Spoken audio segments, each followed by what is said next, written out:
The story begins at school during lunch. The protagonist reflects that high school started about a month ago, and aside from him and the girl sitting next to him, everyone else has already formed their own friend groups. Minato Kosaka rests his head on the desk, feeling lonely and disappointed. After failing to get into his first choice high school, his friends went elsewhere, leaving him alone. Now, a month into the term, he breaks into a sweat, realizing how fast time is passing and fearing his entire high school life might fade away like this.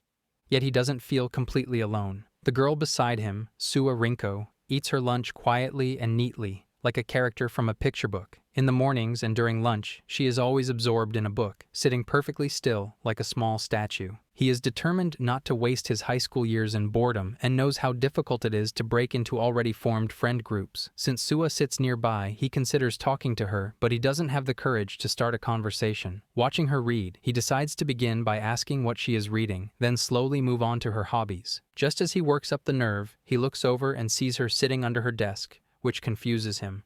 Was there a drill today? When she notices him, she panics and tries to stand up, but hits her head on the desk, sending her books scattering across the table. She nervously stands up and begins gathering her books. As she does, he watches in confusion, noticing how worn and old each of them looks. Then he spots a child's notebook, one usually used in elementary school, with a parrot pictured on the cover, lying near him. Seeing it as a chance to talk to her, he carefully picks it up. Calling out to her, he hands the notebook back and asks if she is okay. She takes it with a nervous expression and thanks him, clutching the crumpled notebook close to her chest. At that moment, the teacher tells the class to turn to page 36. As Kosaka looks down at his book, he still feels dispirited. Alone, yet trying to convince himself he can be happy and strong without friends. Lost in thought, he copies the wrong line. Seeing it as a chance to talk to someone, he starts to speak, but stops when he notices another classmate being shut down and told not to touch other people's things without permission.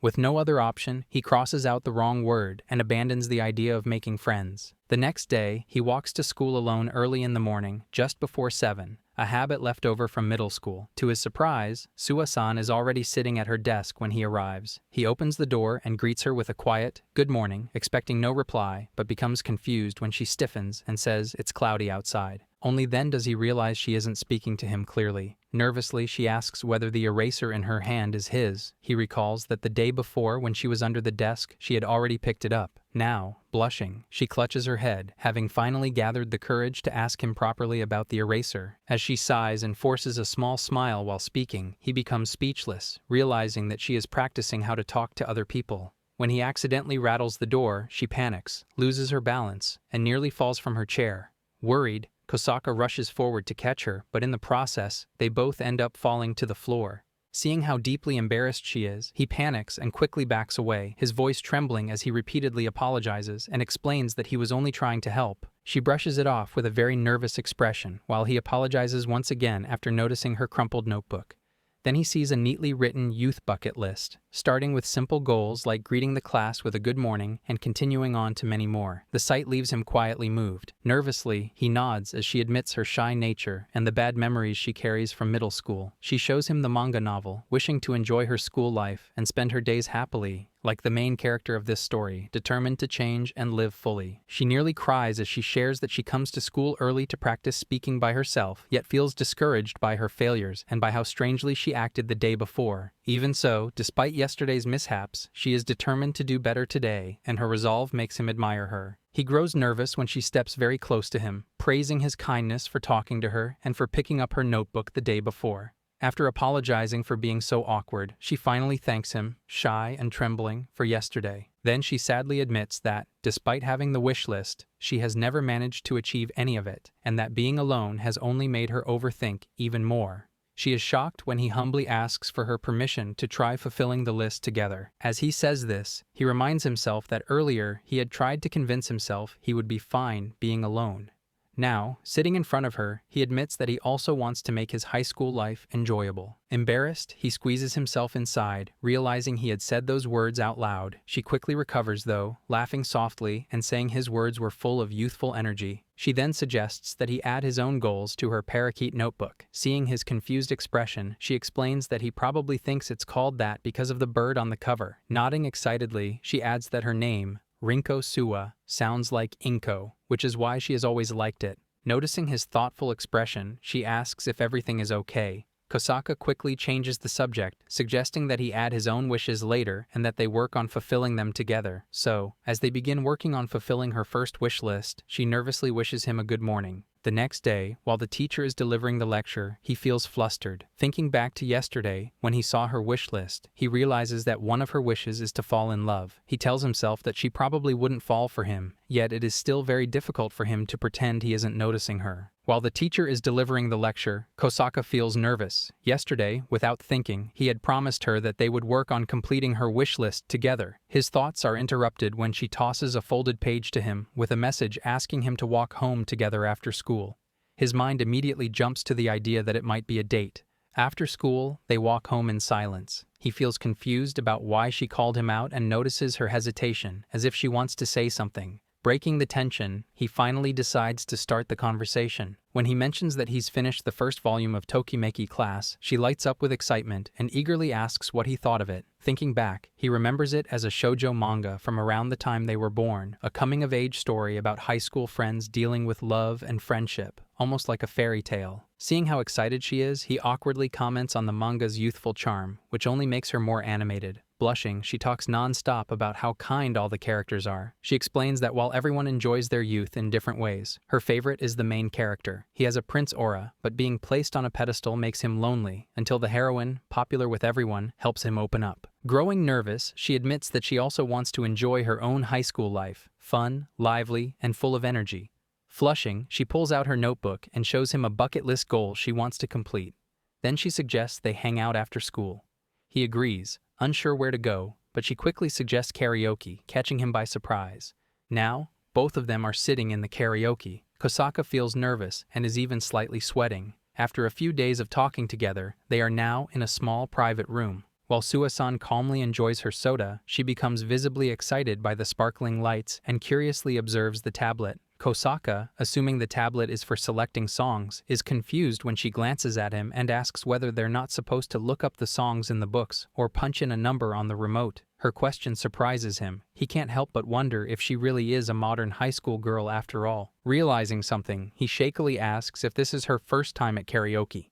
When she nods and says she only knows karaoke from Tokikura, he realizes her experience is limited to what she's read about from the 2000s. Excited, she explains that the manga said everyone enjoys karaoke. Since he seems interested, she also mentions her piano lessons and her basic knowledge of music and singing. He's even more surprised when she shows him pages of notes about popular songs and good duet choices. She happily explains how she practiced with karaoke videos and J-pop songs, then seriously, but cutely, warns him that oolong tea is bad for the throat. As she keeps talking, he realizes she's incredibly knowledgeable, like a walking karaoke guide. Noticing him staring, she suddenly grows nervous and apologizes for talking too much about what she read online. Embarrassed, she hesitates to sing and tearfully admits that people choosing the wrong songs can ruin the mood.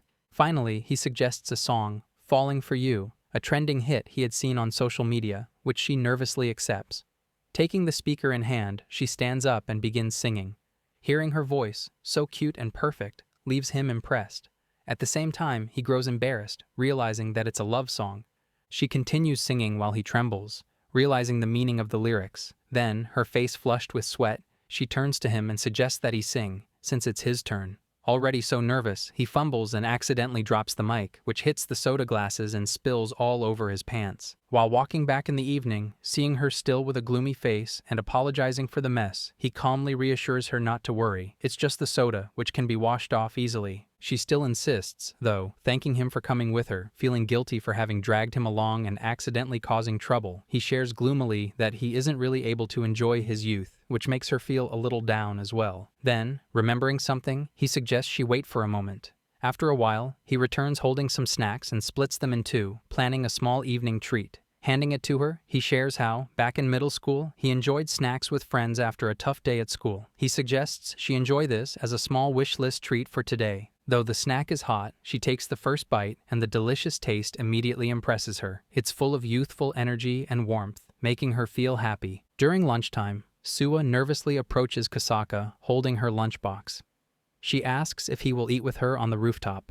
While he wonders if this counts as one of her wish list items, he tells himself to stay calm and agrees to go with her, though he hesitates because the rooftop is mostly off limits for safety reasons. She looks gloomy and nervously blurts out that, according to all the manga she's read, rooftops are the ultimate youthful spots, places full of hope. She confesses, a little sadly, that in the stories, friends hang out under the warm sun and even confess their love beneath the open sky, but that almost always happens to the main character. Seeing her so emotional, he quietly agrees. Then, excitedly, he suggests having lunch somewhere even more lively. They sit happily in a beautiful spot in the school courtyard. She feels energized by the fresh breeze, while he wonders why no one else is around in such a peaceful place. Suddenly, he notices a large bee land on her shoulder. Concerned, he quickly warns her, and she panics, shouting to make it fly away. Later, walking down the hallway, they realize why the otherwise lovely spots are so empty. Even the open classroom areas are already occupied, making the quiet, scenic spaces difficult to enjoy together. Then, excitedly, she suggests the gym storeroom, and they end up there together. He feels nervous and trembling. Why did she choose a place like this, so secluded and alone, especially before karaoke? He wonders if she doesn't see him as a guy, and seeing her so unguarded makes him even more anxious. As she excitedly talks about how perfect this place is for youth, he nervously points out the negative points. It's dark, dusty, and they wouldn't be able to sit comfortably. Their discussion stops when they hear noises outside. Realizing that the lunch break is over, feeling a bit gloomy, they decide to explore more places tomorrow. But when she turns to open the door, she finds it stuck and looks worriedly at him. He, equally concerned, knocks and calls out for help but quickly realizes there's no one around. Considering that a few students might have PE class later, he hopes someone will come and open the room. With no other option, they sit down and decide to enjoy their lunch there. Seeing her lunch, he can't help but admire how healthy it is. When she shares that her grandmother taught her how to make it, he becomes even more impressed. She then explains that she enjoys making the food. Holding up a rice ball with her chopsticks, she moves it toward him. Nervously, he thinks of scenes from romantic novels. She's so close, almost feeding him. Blushing, he opens his mouth, but then feels embarrassed when she calmly places it back into his lunchbox instead. Feeling embarrassed by his overthinking, he finally takes a bite and quietly admires Suasan's cooking. Even though he also brought store-bought rice balls, he still suggests she taste them. Sharing the meal together makes her so happy and excited, it feels completely youthful. Seeing her so thrilled over small things impresses him, but realizing he's been staring too much, he nervously looks away. Then he notices a few poles leaning against the wall, one of which has fallen. During his sitting on the mat, the pole toppled, accidentally blocking the door. Opening the other door, he sees that it works, and both of them smile awkwardly, blushing at their mutual clumsiness. Now sitting together in class, he's still on edge, but starts to feel more at ease. Blushing, he admits to himself that it's because of her that he's beginning to get used to this place. Kosaka feels bored and worried when he notices Suasan's empty seat. She's never late. When she finally enters, he greets her cheerfully, but her new hairstyle leaves him confused. Noticing his shocked expression, she quickly hides her face, embarrassed, and mutters that it looks weird. He, still confused, assumes it's because she overslept. She gloomily explains that she had been trying to experiment with a makeover from her youth bucket list, but ended up making a mess. She then sadly shares how, in the manga, a quiet girl becomes so cute and noticeable to everyone after a transformation. Kosaka, feeling a little sympathetic, says that he understands, while she emotionlessly shares that she just wanted a small makeover, not too much, especially since the school rules limit it. She shows him the manga she used as a reference, explaining that she had tried to create loose, fluffy curls. Kosaka, however, becomes surprised to see that Suasan's hair is messier than he expected. Embarrassed, she adds that the manga made it seem easy for beginners, but it turned out to be much tougher than anticipated. She then sadly shares how other girls in her class manage buns or half-up hairstyles like pros, yet she hasn't been able to do any of it successfully. He finally looks through the many hairstyles in the manga and concludes that a ponytail or braided bun would suit her. But then, seeing a model with straight hair who looks gorgeous, he suggests she try that. It's simple enough for an amateur. As she begins considering the hairstyle, he is shocked when she suddenly pulls a portable hair straightener from her bag and stares intently at her hair, preparing to style it herself. He becomes excited seeing her in the cute new look, but when he notices her sad and nervous expression, he feels confused. Does she not like the hairstyle? His confusion disappears when he notes her wavy hair stubbornly flipping back into curls. She hides her face in embarrassment and, tearfully, states how easily her hair refuses to cooperate. He quickly apologizes for convincing her to try it.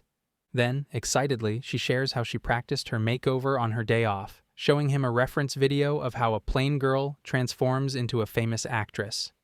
Watching the video, he can't help but feel impressed as well. Then, with a polite smile and mesmerized by her cuteness, he admires that she looks beautiful even without makeup. Hearing this, she blushes and hides her face in embarrassment, thanking him quietly. Kosaka gets embarrassed at how loudly he admitted it, starts to clarify, but stops. Denying it now would feel even weirder. On the way home, she smiles and jokingly shares to borrow her father's hair gel afterward to style her hair. Back at home, he tries to style his own hair, and seeing how messy it turns out, he decides never to call Suwa-san clumsy again. He's just as bad at it himself. A few days later, the teacher announces a field trip. After the museum tour, the students are allowed some free time, but a thunderstorm of nerves hits both of them when the teacher says that only groups of 3 people are allowed to go out. Hesitantly, he asks Suwa-san if she has anyone else to go with. Realizing that neither of them has other friends, they both feel a little gloomy. They consider walking a short distance away from any group to pretend they're with others, but quickly reject the idea. Doing so would make them look suspicious and prevent them from visiting the places they really want to see. While feeling annoyed at these strange rules, Suwa gloomily shares that last year there were rumors about all the couples hanging out in the same way. He is utterly shocked when she suggests asking Shibata Kotone-san to join them, only to notice that she isn't talking to anyone else. Realizing this, it becomes clear that she too has no other friends. Although he has little hope and no guts to approach anyone else, he finally motivates himself. Summoning all his courage, he walks over to Shibata's seat and calls out to her. Both of them are taken aback when they notice her piercings, leaving them momentarily shocked. Gathering courage, Kosaka loudly asks Shibata-san if she wants to go with them on the field trip.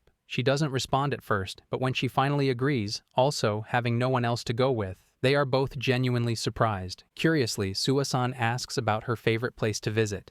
She seriously suggests that they each choose a place of their own, since she has no idea where to go. With that, she walks away, pondering their next move. Back at their seats, she's excited that Shibata agreed to join them, while he feels curious and a bit confused. Noticing his expression, she points out that Shibata seems to be a Tokikura reader too. His bag has straps and a Shiba Inu keychain, just like the manga's animal characters. Even more impressively, the strap colors match the characters' images, which makes him both nervous and amazed. Hearing all this, Kosaka feels deeply impressed by her effort and determination. Then, as she looks at her bucket list, she shares that one of her wishes is to make a friend with whom she can share hobbies. This both saddens and moves him, seeing how hard she has tried to fulfill her wishes. Meanwhile, he feels the weight of his own lack of ambition, realizing that he has only been following her. In that moment, he feels alone again, with no one else by his side. His dispirited thoughts vanish when she happily thanks him for helping her take the first step toward asking Shibata. She says that if he hadn't been there, she might never have done it. Grinning with excitement, she declares that, thanks to him, this field trip will be full of youthful fun. Seeing her so grateful makes him genuinely happy and emotional. Feeling a little shy, he looks down. Then, with concern, she asks if he's okay and gently places her hand on his head to check if he has a fever. Her sudden gesture makes him tremble nervously. She has no idea, but this small action sends his heart racing. The day of the field trip arrives. After the activities, they have free time until 4 p.m.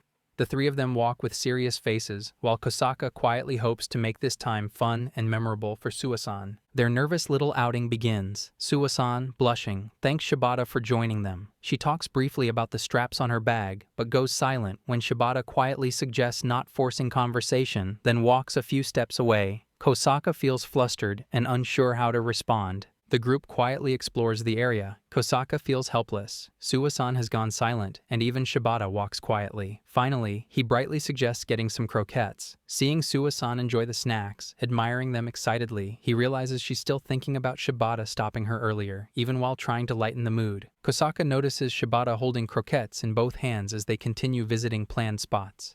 To help Suwa-san relax, he energetically enjoys each place with her. They even buy more snacks along the way. Kosaka feels a little embarrassed when Suwa-san thanks him for trying so hard, speaking more than usual. Then, looking a bit gloomy, she asks if they might be bothering Shibata. Confused, he glances at her and sees that she's watching them from behind. When she notices him looking, she quickly turns away, but it's clear she doesn't dislike them. Despite feeling exhausted from the tense situation, Kosaka gathers his courage to confess his feelings to Suwa-san.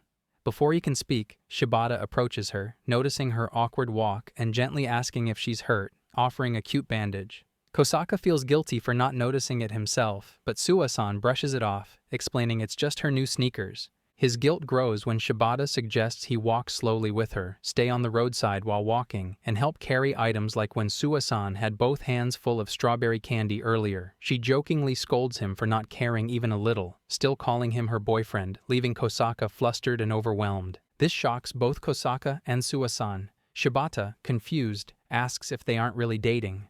Suasan quickly shakes her head in embarrassment. Looking gloomy, Shibata suggests they shouldn't deny it, saying she only came along so she wouldn't bother them or ruin their date. Suasan, shocked, nervously explains she was only invited out of curiosity. Kosaka awkwardly adds that he just wants to be her friend and encourages her to enjoy the field trip at her own pace. Everyone is stunned when she admits that, due to her antisocial behavior and quirks, she has no friends. Shibata, amused by Kosaka's childish enthusiasm, asks if she can be their friend. Suasan excitedly asks about Shibata's love for parakeets. Noticing her surprised expression, she quickly apologizes, explaining her habit of comparing everyone to animals. She says Suasan reminds her of a cockatiel. Hearing this, Suasan becomes overjoyed, her eyes shining. Shibata continues, noting Suasan's red cheeks and energetic gestures resemble a cockatiel's movements. She explains that cockatiels are sensitive to loud noises but are otherwise friendly. Seeing her talk so passionately, Kosaka eagerly asks about animals. Shibata shows him an old English sheepdog, justifying its covered eyes and how cute it looks, comparing it charmingly to him. Curious, Kosaka asks if she likes animals. They're both surprised to learn she works part-time at a pet shop. She doesn't discuss it further and soon suggests exploring more places. Kosaka notes they've visited all the planned spots and asks Shibata about her favorite place. She hesitantly turns to him and he shyly suggests visiting the zoo. The idea excites them both. At the zoo, they admire the animals. Shibata excitedly points out a panda, adding it to her list of favorite animals on her bag straps, clearly delighted by the moment. As they enjoy the zoo, they stop to watch the giraffes. Shibata, excited, shares that giraffes rarely vocalize, but when they do, their sounds are similar to cows or horses. She even demonstrates how their legs move like they're walking on tiptoes.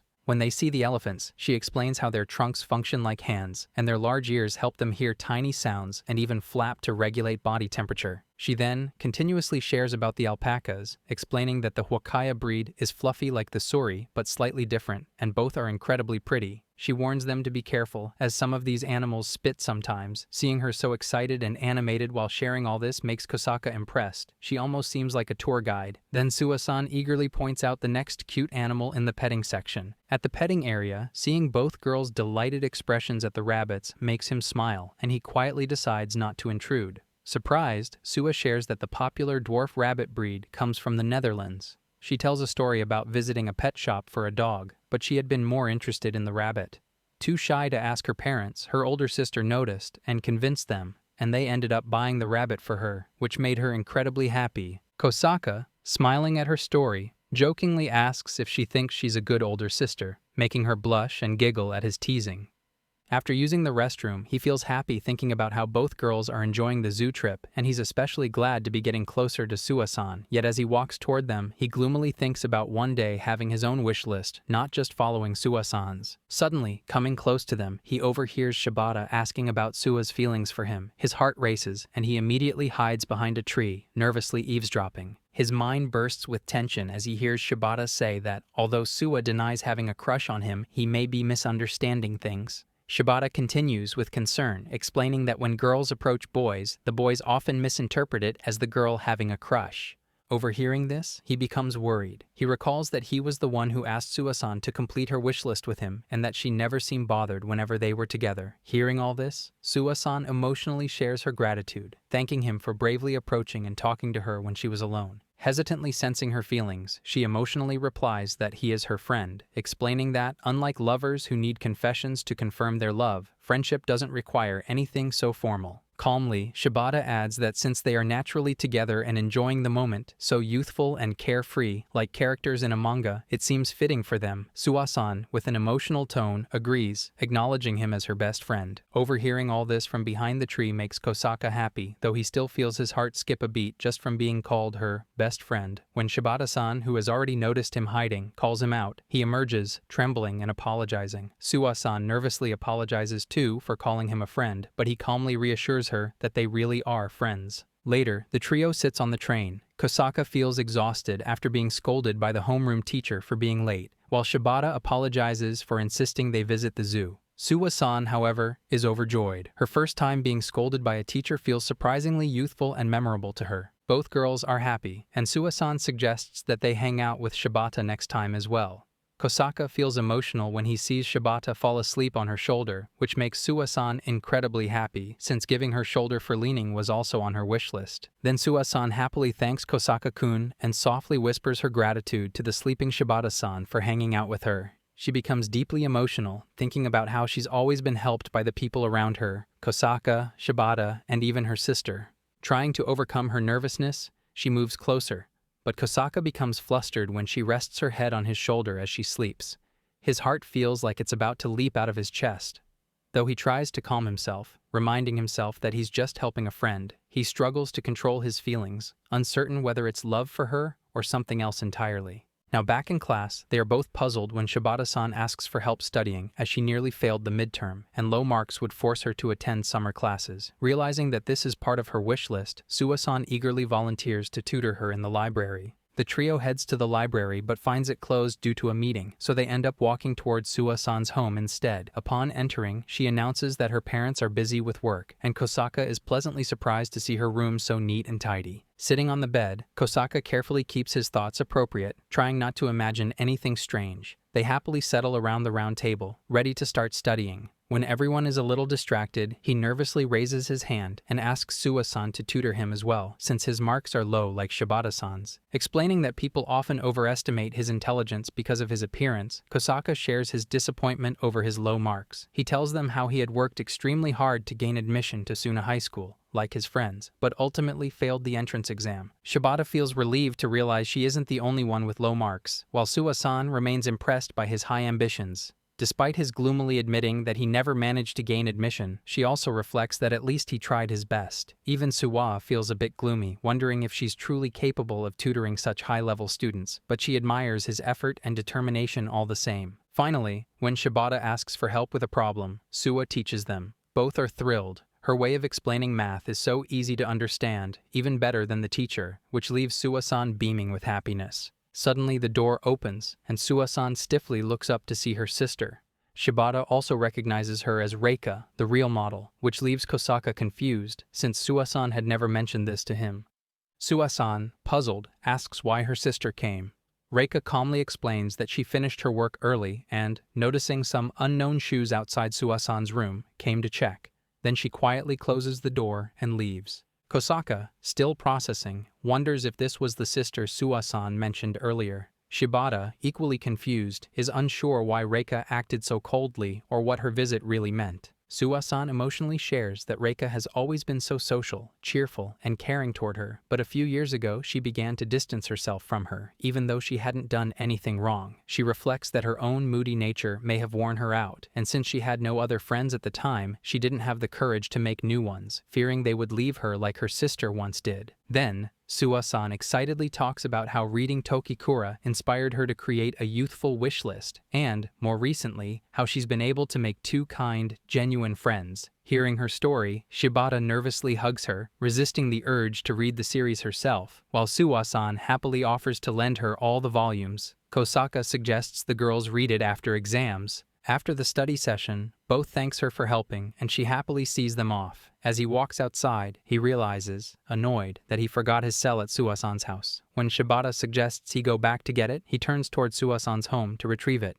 As he rings the doorbell, Suwa-san's sister, dressed neatly and formally, opens the door. Once inside, she explains that Suwa ran after him holding his phone, but because she took the stairs, they didn't meet, and she had left his own phone behind. Kosaka calmly suggests waiting until Suwa comes back, and with a polite smile, she admires Suwa's composure and cuteness as she moves around the house. He seems impressed by her sister's calm, gentle presence, and he can't help but think that perhaps she misunderstood Suwa-san's earlier impressions of her sister. Then, as her sister calmly turns to make tea for him, he nervously calls out to ask her a question about Suwa-san. Sitting next to him, Suwa-san's sister shares how, during childhood, Suwa was very antisocial and often clung to her. Raised by a single mother who was mostly busy with work, the sisters grew very close, with Sua confiding in her older sister rather than their mother. Over time, her sister became her primary source of support, and her love for Sua grew even stronger. She explains how their mother enrolled them in various lessons, and as she excelled, people began comparing her to Sua. Despite this, she never complained, and their mother always loved them equally. One day, while walking at home, she noticed their mother worried and asked why. Their mother explained that although Sua had good marks, her teacher quietly mentioned that Sua had no friends in class and was mostly alone. Even though no one bullied her, their mother had been deeply concerned for her well-being. She first shares that, although they attend the same school and follow the same schedule, they usually go to school together. One day, while walking, she confides in Sua that she had been offered a modeling opportunity and that her mother had allowed her to pursue it. Sua becomes extremely excited upon hearing this. However, when she mentions quitting her last lectures, Sua realizes that from now on, she will have to walk home alone. This frightens her, as she admits she doesn't have many friends. Excitedly, she later shares that, thanks to Reika, her older sister, she doesn't actually need any friends. This revelation makes Reika feel awkward and slightly puzzled, realizing that because of her presence, Sua hasn't made any new friends. She further shares how, after being selected as a model, she was rarely at home. This, she explains, was actually good in a way, because it meant Sua could start making friends on her own, since it was impossible for her to always be by Sua's side. Emotionally, she confesses that she deliberately created some distance for Sua's sake. During her entrance exam, she made decisions on her own, which also made her scared that Sua might resent her. But now, smiling and holding her cup of tea, she talks about her happiness. Seeing her friends at home excites her so much that her joy literally fills the room. Then, her emotions shift again as she opens up about feeling guilty toward her sister. Although he assures that Sua also wanted this independence, a surprising moment unfolds. Sua, with tears in her eyes, approaches from behind and hugs her. Sua admits that she has always been by her side because of her sister, and that she never tried to make friends in class because her sister's kindness and supportive nature made her feel content at home. Now, both sisters hug each other tightly, emotionally apologizing for the long period of distance between them. Later, as they leave the house, he expresses his happiness at being able to join them. Sua, slightly confused, asks why he started this kind of conversation with her. Calmly, he explains that he was curious because her sister seems to care for Sua deeply, which sparks his interest. Inside, he feels genuinely happy to be able to help them. He also shows his joy in supporting Sua and wishes her well. Sua, in return, waves at him with a warm, affectionate smile, clearly delighted. On the day of the results, seeing such excellent marks, Sua enthusiastically congratulates everyone. Though all are exhausted from their hard work, she cheerfully suggests having a special treat as a reward. Kosaka eagerly agrees, though he's uncertain whether Shibata will join. Both are surprised when Shibata reveals that she wants to come too, though she does not want to only eat sweets. Sua excitedly shares that they will have pasta, making everyone even more cheerful and eager to celebrate together. Sua feels deeply happy and emotional as she sees her wish list being fulfilled, having breakfast and spending time with her friends. Peeking from behind, he happily confirms that one more item on her list is completed, though his sudden appearance startles her. Smiling, he suggests fulfilling many more items from her wish list during the summer break. Then, he asks about Shibata's summer plans, while Sua quietly reflects, thinking carefully about how to plan her summer days. On Sunday, Shibata is so excited about the dessert barbecue that she arrives much earlier than planned. She decides to hang around for a while, but is surprised to see Sua and Kosaka, who both call out to her and wave from behind. Her surprise grows when she notices them in their school uniforms. Sua emotionally shares that she doesn't actually have an outfit for the outing. Kosaka nervously admits that he also doesn't have proper clothes. He only has casual t-shirts with an edgy style. Shibata, still a little confused, wonders why Sua doesn't have a dress since she has Reika as a reference. Sua gloomily explains that her sister relies entirely on stylists and has no real fashion sense of her own. She even shares how, whenever she tried to copy Reika, the dresses that look beautiful on her sister end up looking plain or awkward on her. Then, Sua nervously talks about how she's tried out new outfits and experimented with fashion at home, but looking at herself always makes her laugh, and that's how she ended up coming out like this. Hearing this, Kosaka realizes just how much Sua struggles with low self-esteem. On Shibata's suggestion, since they have plenty of time, the trio ends up at a clothing store. Shibata seriously looks for clothes for Suwa, while Suwa nervously glances at the outfits her sister had previously worn on shoots. Shibata encourages her to tell her if there's anything she likes, but Suwa is still nervous, her face sweating and heart pounding. Kosaka shares the same anxious feelings. Suwa starts trembling when Shibata picks out 2 outfits for her to try. Seeing her hesitation, Shibata calls a store assistant to help her, which surprises both Suwa and Kosaka. Now the both waits outside the fitting rooms. He calmly tells Shibata that developing a fashion sense can help her feel confident and strong. He wishes for Suwa to embrace that feeling. Then Shibata turns to him and asks about his favorite styles for girls. After thinking for a moment, he guesses that he likes white outfits. Suddenly Suwa hides behind the curtain, nervously sharing how anxious she feels about trying on the clothes. On Shibata's suggestion, she cautiously steps out and she asks whether the outfit is comfortable on her. As she comes out wearing a little midriff-style top, Kosaka becomes nervous, instinctively trying to cover herself with her hands while shaking slightly, feeling a bit embarrassed. Shibata reassures them that the outfit looks good, but noticing Suwa's low confidence, she encourages her to try on more styles. On Shibata's suggestion, Suwa experiments with a variety of outfits: a sweet, girly Lolita style, a breezy midsummer look with a camisole and shorts, a smart preppy style, and even leg-lengthening pants for a boyish look. Kosaka is surprised and a little flustered seeing her in all these cute outfits. Meanwhile, Shibata reflects thoughtfully, realizing that some of the clothes don't quite suit Suwa, not because they're bad, but because they seem to wear her rather than the other way around. Then, Shibata asks Suwa what kind of impression she wants people to have when they see her. After thinking for a moment, Suwa hesitantly admits that she wants to look cute. Taking her preference into account, she ends up wearing a clean, girly white one-piece dress, the same style Kosaka had mentioned liking earlier.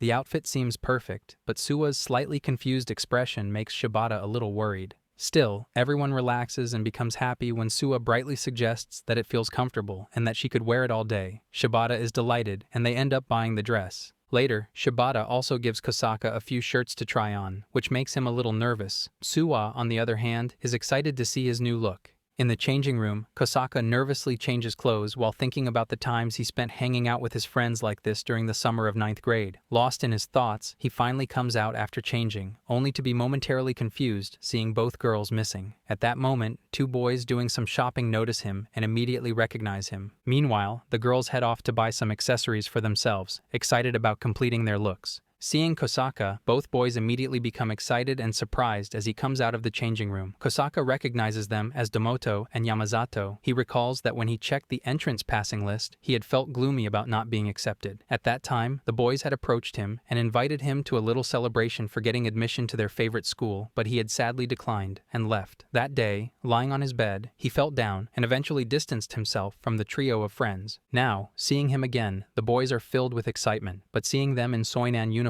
and learning that after shopping, both are planning to go to the open campus makes him feel even more despondent. He feels too low in confidence to even talk to them. At last, the girls arrive. Suwa nervously apologizes for going out, but seeing him with 2 boys makes her anxious, and she instinctively hides behind Shibata. Meanwhile, seeing Kosaka with the 2 girls, both boys are shocked. Domoto loudly expresses his jealousy, though helplessly, while Yamazato, also annoyed and jealous, tries to stop him from being so blunt. Seeing Kosaka enjoying his youth while they are stuck in their studies, both boys feel intensely jealous and annoyed.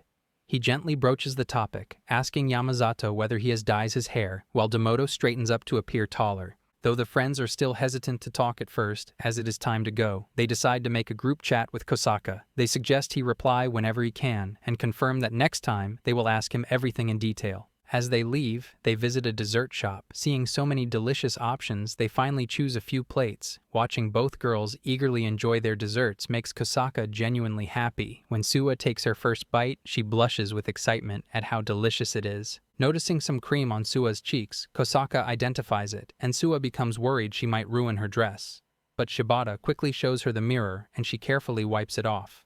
Later, when Suwa hesitantly asks about his friends, Kosaka admits that they aren't his friends.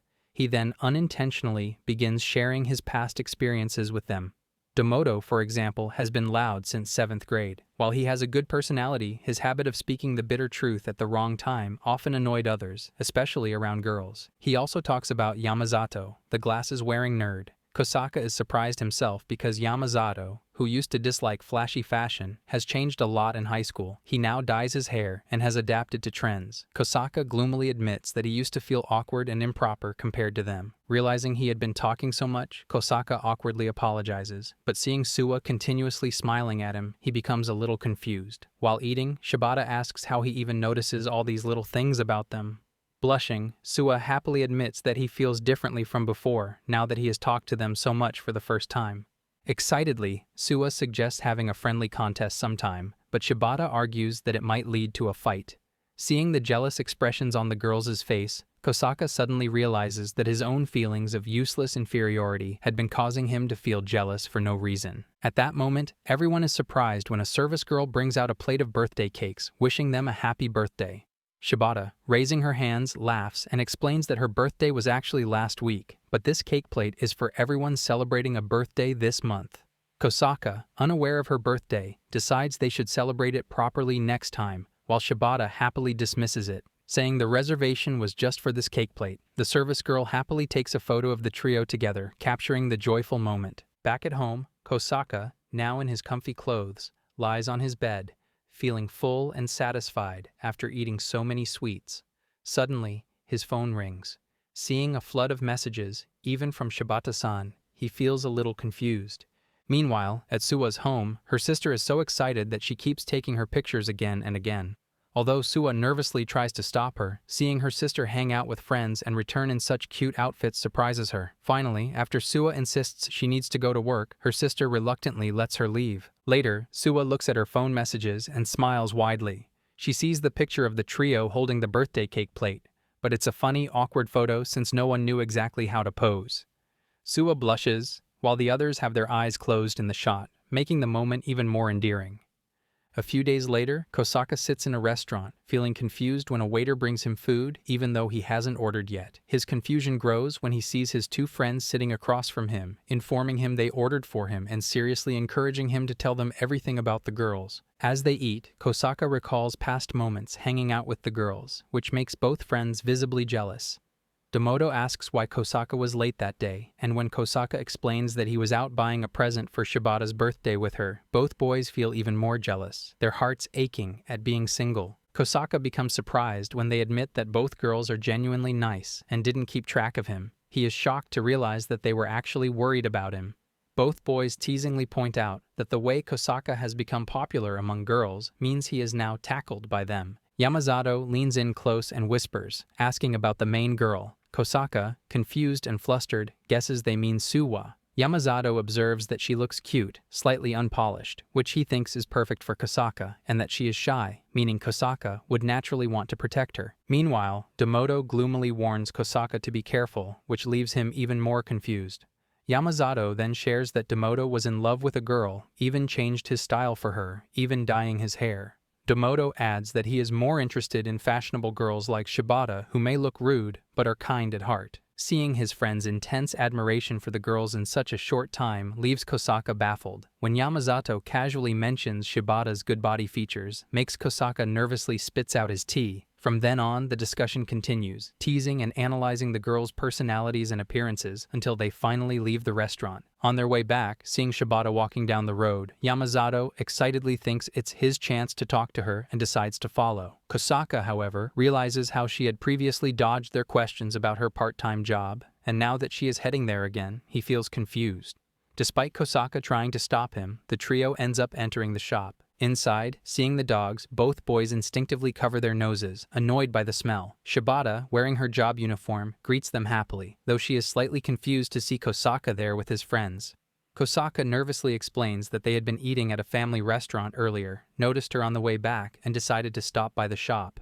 When Shibata asks how long they want to stay, everyone is shocked to realize the pet fee charges. Both boys awkwardly explain their allergies and fears of pets, leaving Kosaka no choice but to excitedly ask her to book him for 1 hour. But noticing a serious, cold-looking man standing behind her makes him even more nervous. Kosaka ends up petting and playing with the cute dog. Seeing how comfortable the dog seems with him, she shyly asks whether he grew up with dogs, though he gives no clear answer. When he hesitantly asks why she hadn't told them about her job earlier, Shibata sadly explains that revealing it sooner would have made Suwa too eager to visit the place. She also admits feeling embarrassed about being seen while working. Kosaka becomes flustered when she leans in close to show him another dog, explaining that it looks like him, the fluffy breed she had mentioned before. Seeing her so near, he recalls Damoto's earlier remarks about her body, which makes him nervous. When she winks and holds the fluffy dog, he is completely charmed by her cute smile. To avoid embarrassment, he quietly asks about her short nails, and she laughs, revealing that they were actually a fake nails.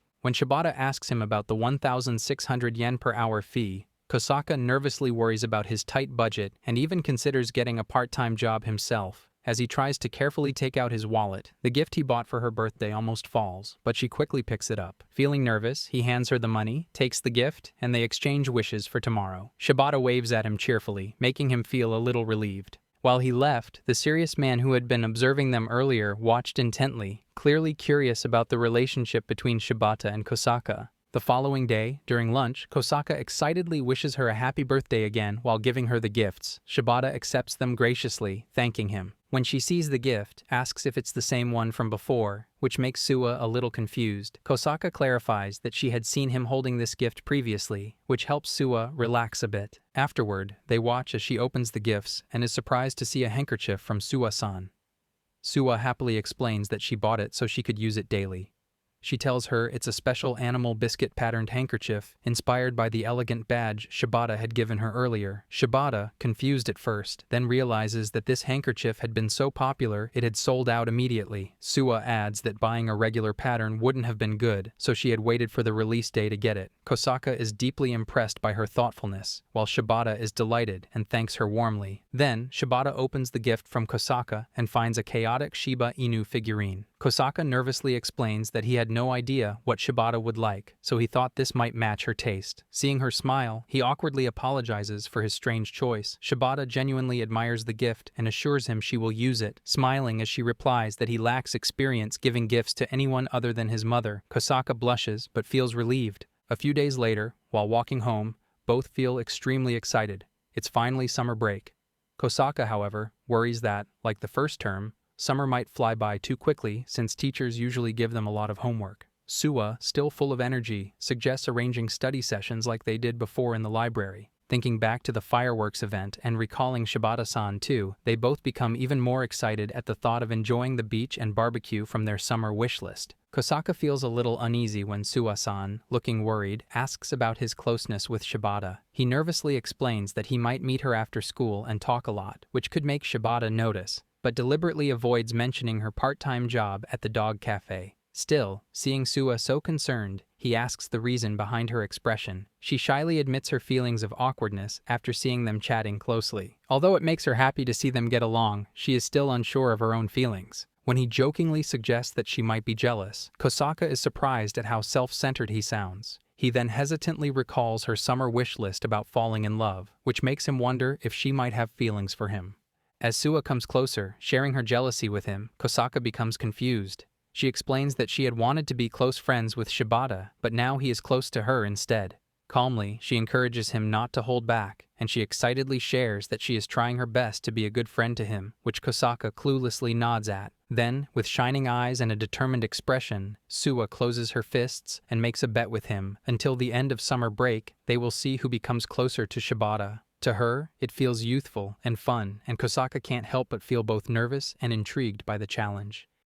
Here I am, know it's been a while. I was in denial about my love. Here I stand, I know I walked away.